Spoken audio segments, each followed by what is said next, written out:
हम सब बचपन में स्नो वाइट की स्टोरीज तो जानते ही हैं। कुछ लोगों ने इसकी एनिमेटेड मूवी देखी होगी, कुछ ने सिर्फ इसकी कहानियां ही सुनी होगी, क्योंकि इसकी स्टोरी जो है 19th सेंचुरी में लिखी गई थी ग्रिम ब्रदर्स के जरिए। ग्रिम ब्रदर्स ऑर्थर थे और इन्होंने काफी फेरी टेल्स लिखी। ये जर्मन क्रिश्चियन बताए जाते हैं, जबकि इनकी स्टोरीज में ज्यादातर पेगन्स की टीचिंग मौजूद है। जो क्रिश्चियनिटी से पहले लोगों का बिलीफ सिस्टम हुआ करता था, उनसे ये स्टोरीज जुड़ी हैं। एंड उसके बाद डिज्नी को पता था कि कैसे इनको इस्तेमाल करना है। 2025 के अंदर स्नो वाइट की नई लाइव एक्शन मूवी बनाने वाले हैं यही डिज्नी। तो काफी कुछ चीजें वो चेंज करेंगे कि किस तरीके से उसमें हराम टीचिंग को डाला जा सके। बहरहाल स्नो वाइट की स्टोरी तो सबको पता होगी। एक इवल क्वीन होती है जो जादू टोना करने में माहिर होती है। वो अपनी सौतेली बेटी स्नो वाइट को मारना चाहती है, क्योंकि स्नो वाइट दुनिया की सबसे खूबसूरत लड़की होती है। तो वो उसको मारकर खुद दुनिया की सबसे खूबसूरत औरत बनना चाहती है। एंड वो स्नो वाइट को कई बार मारने की कोशिश भी करती है, जहां स्नो वाइट 7 बौनों के घर में पनाह लेती है। एंड एक दिन जब बौने काम पर चले जाते हैं तो वो जादूगरनी जो रानी होती है, वो अपने जादू से एक शैतानी एप्पल को बनाती है, जिसे खाने वाला हमेशा के लिए गहरी नींद में चला जाएगा। इस जादू को तभी तोड़ा जा सकता है जब आपकी सच्ची मोहब्बत आपको किस करे। तो ये जादूगरनी बूढ़ी औरत का रूप लेती है और स्नो वाइट के पास जाकर उससे एप्पल खाने के लिए लालच देती है। अगर वो ये सेब खा ले तो उसकी हर दुआ पूरी हो जाएगी। एंड होता क्या है कि स्नो वाइट उस एप्पल को खा लेती है, जिससे वो हमेशा की नींद में चली जाती है। जब शहजादे को ये चीज पता चलती है तो वो स्नो वाइट की तलाश में उन बौनों तक पहुंचता है और किस करके उसको जिंदा कर देता है, जिसके बाद उससे शादी करके वो अपने खूबसूरत जन्नती महल में ले जाता है, जिसको ऐसे पोर्ट्रेट किया गया है जैसे ये आसमानों पर है। याद रखिए, ये मैं डिज्नी वाले स्नो वाइट की बात कर रहा हूँ, क्योंकि ओरिजिनल वर्जन इससे थोड़ा अलग है। ओरिजिनल वर्जन के अंदर किस वगैरह का कोई सीन नहीं है। ग्रिम ब्रदर्स के अंदर ये था कि जब राजकुमार स्नो वाइट के ताबूत तक पहुंचता है तो बोनो से ये इल्तिजा करता है कि वो स्नो वाइट की बॉडी अपने साथ ले जाना चाहता है। बोने हाँ कर देते हैं, जिससे राजकुमार कुछ सोल्जर को बुलाता है और सोल्जर उस ताबूत को अपने कंधे पर लाद कर महल की तरफ निकल जाते हैं। तो रास्ते में चलते चलते झाड़ियों से ठोकर लगने की वजह से स्नो वाइट की जो बॉडी होती है वो हिलती है, और हिलने की वजह से उसने जो सेब खाया होता है उसके मुंह से बाहर आ जाता है, जिसके कुछ देर बाद ही स्नो वाइट को होश आ जाता है। डिज्नी ने इस स्टोरी में काफी कुछ चेंजेस किए, बट स्नो वाइट का कैरेक्टर जो है वो मुझे कुछ जाना पहचाना लगा। जैसे ये प्योर कैरेक्टर है जो इनोसेंस और प्योरिटी को रिप्रेजेंट करती है, एक पाक दामन औरत को। स्नो वाइट को देखकर मुझे 2 पाक दामन औरतों की याद आती है। वो है हजरत मरियम अलैहिस्सलाम the mother of Christ and हजरत हवा अलैहिस्सलाम द मदर ऑफ मैनकाइंड। अब जिस तरह स्नो वाइट का कैरेक्टर है, उसके नाम में एक प्योरिटी दिखाई देती है। वो जहां पर भी मौजूद होती है तो animals and birds gather around her, like हजरत हवा की तरह जब वो जन्नत में थी। और याद रखें, मरियम अलैहिस्सलाम ही वो खास औरत है जिनको इस्लाम और क्रिश्चियनिटी दोनों मजहब के अंदर प्योरिटी और पाकदामनी की निशानी माना गया है। ऑल्सो मरियम अलैहिस्सलाम को बहुत सारे लोग न्यू ईव भी मानते, यानी कि नई हवा। स्नो वाइट का कैरेक्टर अगर आप देखेंगे तो वो एक मदर के जैसा है।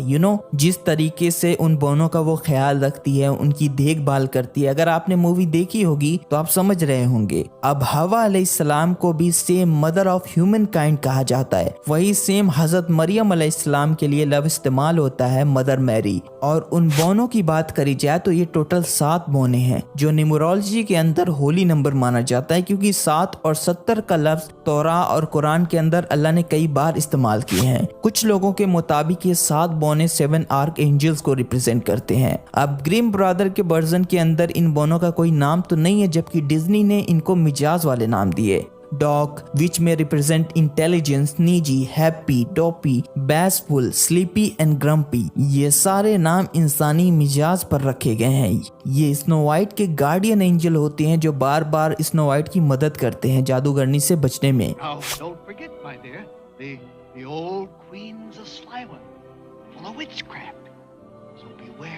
और अगर आप यहाँ ध्यान देंगे तो जब ये बौने काम पर जा रहे होते हैं तो ये स्नो वाइट को खबरदार करते हैं कि वो जादूगरनी बहुत चालाक है, वो कुछ भी कर सकती है, तो बच कर रहना। सेम वैसे ही जैसे अल्लाह ने सूरह ताहा के अंदर आदम और हवा को वार्न किया था, तो हमने कहा ए आदम, बेशक ये यानी इब्लीस तेरा और तेरी बीवी का दुश्मन है। ख्याल रखना ऐसा ना हो कि वो तुम दोनों को जन्नत से निकलवा दे कि तुम मुसीबत में पड़ जाए। पर फिर भी वार्निंग के बाद भी उन्होंने वो फल खाया। स्नो वाइट ने भी इतने आगाह होने के बाद भी जादूगरनी का फल खा लिया, और जादूगरनी सैटन को रिप्रेजेंट करती है, जिसके फुसलाने की वजह से उन्होंने वो फल खाए। क्योंकि इब्लीस की तरह जादूगरनी के अंदर भी जलन होती है कि स्नो वाइट उससे ज्यादा खूबसूरत है, एंड शैतान को भी यही जलन थी कि इंसान उससे बेहतर मखलूक है, और जलन और हसद की वजह से इंसान को सजदा करने से मना कर दिया कि मैं इंसान से बेहतर हूँ, मैं क्यों सजदा करूँ। इसी तरह हम जादूगरनी क्वीन को भी देखते हैं कि वो स्नो वाइट से हसद इसलिए करती है कि स्नो वाइट इससे ज्यादा खूबसूरत होती है। दूसरी तरफ स्नो वाइट बिल्कुल इनोसेंट और प्योर होती है, जिससे अच्छाई बुराई का पता ही नहीं होता, लाइक हजरत हवा की तरह। दूसरी तरफ ये जादूगरनी को अच्छे से पता होता है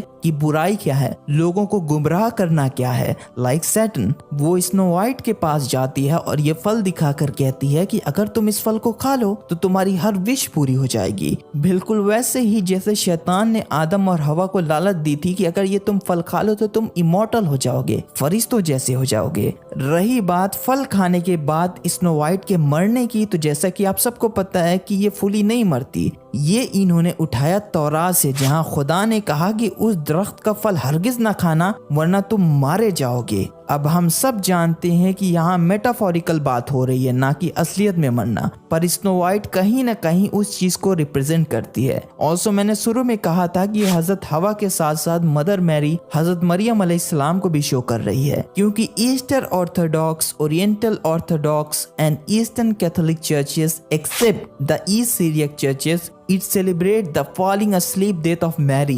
Eastern Catholic churches and Oriental Orthodox churches ये बिलीव करते हैं कि हजरत मरियम अलैहिस्सलाम की डेथ नहीं हुई थी, बल्कि उनको खुदा ने गहरी नींद में सुला दिया था। उनको ये टाइटल भी दिया गया द स्लीप ऑफ मैरी, जिसके बाद मरियम की सोई हुई बॉडी को खुदा ने आसमानों पर उठा लिया। इसीलिए आज भी एक क्रिश्चियन हर साल के अंदर 2 हफ्ते उसी चीज को सेलिब्रेट करने के लिए रोजे रखते हैं। ये हजरत मरियम के लिए डेथ का इस्तेमाल नहीं करते, और हजरत मरियम को बहुत सारे लोग न्यू ईव भी कहते हैं बिकॉज ऑफ हर सन। आप इस्लाम के अंदर भी ऐसे लोग देखोगे जिससे अगर आप ये कह दो कि अल्लाह के रसूल की डेथ हो गई तो वो कुफर का फतवा लगा देते हैं। वो कहते हैं कि डेथ मत बोलो, बल्कि अल्लाह ने उनको सुला दिया, या वो लफ्ज इस्तेमाल करो कि दुनिया से पर्दा फरमा गए, ऐसे लफ्ज इस्तेमाल करो। हालांकि मरियम अलैहिस्सलाम का सीन इससे अलग है, पर क्या ये बातें सच हैं तो इसका कोई प्रूफ नहीं है। बहुत से क्रिश्चियंस इस चीज को नहीं मानते, वो कहते हैं आम इंसानों की तरह मरियम अलैहिस्सलाम की भी डेथ हुई।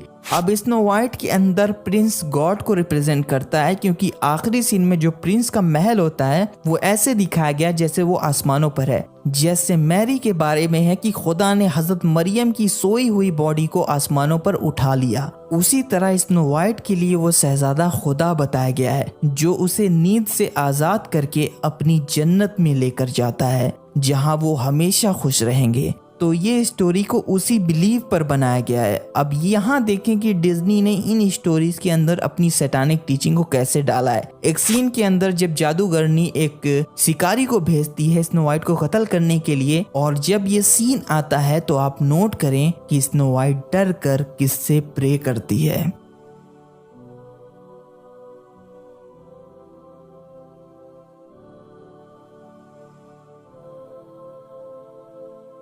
और ये मूवी कब रिलीज हुई थी? 1937 में। अब आप इससे अंदाजा लगा सकते हैं उस दौर में डिज्नी ने ऐसी चीजें शो करी, तो आज की बात ही आप छोड़ें, क्योंकि इनकी हमेशा से एक आदत रही है कि ये लोग क्या करते हैं कि जो स्टोरीज होती हैं, जो बाइबल की स्टोरीज होती हैं, जो तौराह की स्टोरीज होती हैं, उन स्टोरीज को ये उठाते हैं, उसके बाद उसमें अपने तरीके से मिर्च मसाला डालते हैं, अपनी टीचिंग्स को डालते हैं, और वो सही चीज को उल्टा करके दिखाते हैं। हर चीज को उल्टा करना इनकी आदत है। अब आप ये ना सोचें कि मैं ये सब अपनी तरफ से बनी बनाई बातें बोल रहा हूँ, मैंने घर में बैठ के बनाया हुआ है, ये सब नहीं, बल्कि इसके बारे में बड़े बड़े आर्टिकल्स मौजूद हैं, और लोगों के अपने अपने ओपिनियंस है कि किस चीज को ये सिंबलाइज करती है, कि किस चीज के ऊपर बनाया गया है। मुझे जो चीजें समझ में आई मैंने वो चीजें आपके साथ शेयर करी। अब आप क्या सोचते हो इसके बारे में मुझे कमेंट करके जरूर बताएं। वीडियो को शेयर करें, लाइक करें और जो है चैनल को अगर आपने अब तक सब्सक्राइब नहीं किया है तो चैनल को ज़रूर से सब्सक्राइब कर लें।